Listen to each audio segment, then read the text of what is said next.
Hello, my name is Tyler Moore, and this is my video on how to do the Fluent project. So first we start out on the workbench, and we create a new Fluent project here on the left-hand side. And from there we create our geometry. You can see here we use the 2D sketch in the XY plane.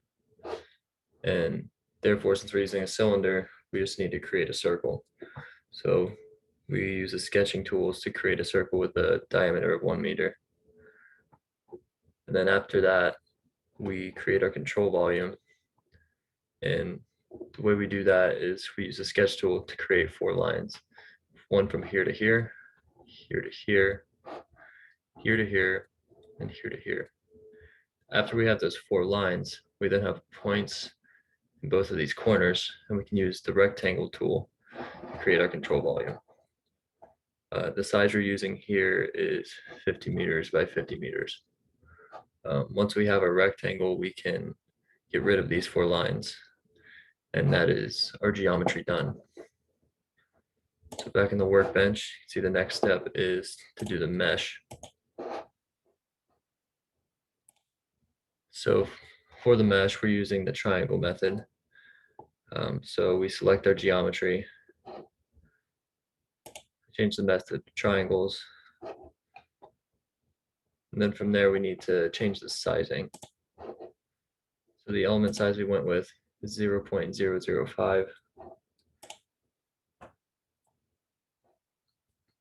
However, we need more elements near the cylinder, so we use inflation for that. So we select the edge of the cylinder here. First layer height we change to 0.02, 100 maximum layers, and a growth rate of 2.5. After that, we name our selections. So this left side will name the velocity inlet. The right side becomes the pressure outlet. The top and the bottom don't matter as much, so we'll just give them arbitrary names. Here they're both called symmetry. And the cylinder wall is the edge of the cylinder in the center. And that's the meshing done. So from there we go to the solution. And this is where we get all of our plots and graphs. So the first step is to choose which model we want to use. So if we click here, for this project, it's either going to be inviscid, laminar, or turbulent. And in the turbulent case, we use this section. Once we've selected the model we want to use, we then change our material selections. So here and we can change the density and the viscosity here. So for example, for the laminar case, we have a given Reynolds number, and to achieve that Reynolds number, I just changed the density since this viscosity was already given. And from there, we need to change the boundary conditions. The most important one, until we get to the rotating case, is just at the inlet where we want the velocity magnitude to be 10 meters per second.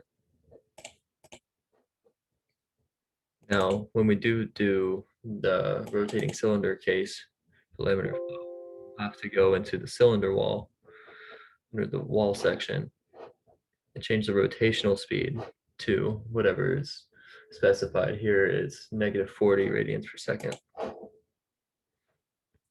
Now, it's also important to make sure that the reference values match everything we do, because the density doesn't automatically update.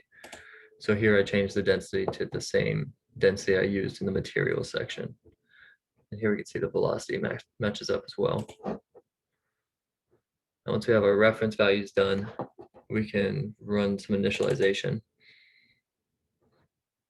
And here we're using hybrid initialization with 35 iterations. So we initialize that before we run the calculation. Now, when we actually run the calculation to obtain our solution, we're going to use 1,000 iterations. Ideally, we'll get convergence between 600 and 700, but we'll use 1,000 just to be safe.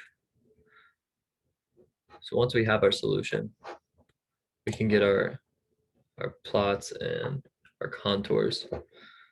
So first to get the contours, we go under graphics, we double click to create a contour, select everything. Deselect these, add contour lines, compute, and then save and display. Here, this is our laminar contour for a rotating cylinder. We can do that for pressure and velocity. After that, we can go to the plot section and create an XY plot. We can either do this in the direction vector or the curve length. For this project, I used the curve length. We select the cylinder wall, plot that. That's what it looks like in this case. The last step in this section is under the reports tab, and that's where we get the coefficient of drag and the coefficient of lift. So for drag, we want the direction vector to be 1 in the x direction, 0 in the y direction. We can print that into the console. And here our coefficient of drag is under the total section, negative 0.02. If we want to get the coefficient of lift, change the vectors to 1 in the y direction and 0 in the x direction. Print that, then we get our coefficient of lift in this instance. That's all for the solutions tab. So after the solution, we have the results. And that's where we get our streamlines. So we can see our streamlines here for this case. So we select our surface. We ended up using symmetry 1 to get the proper streamlines here. Number of points we chose is 400. And when we applied that, we get a graphic that looks like this. And that's pretty much all we need for the project. Thanks for watching.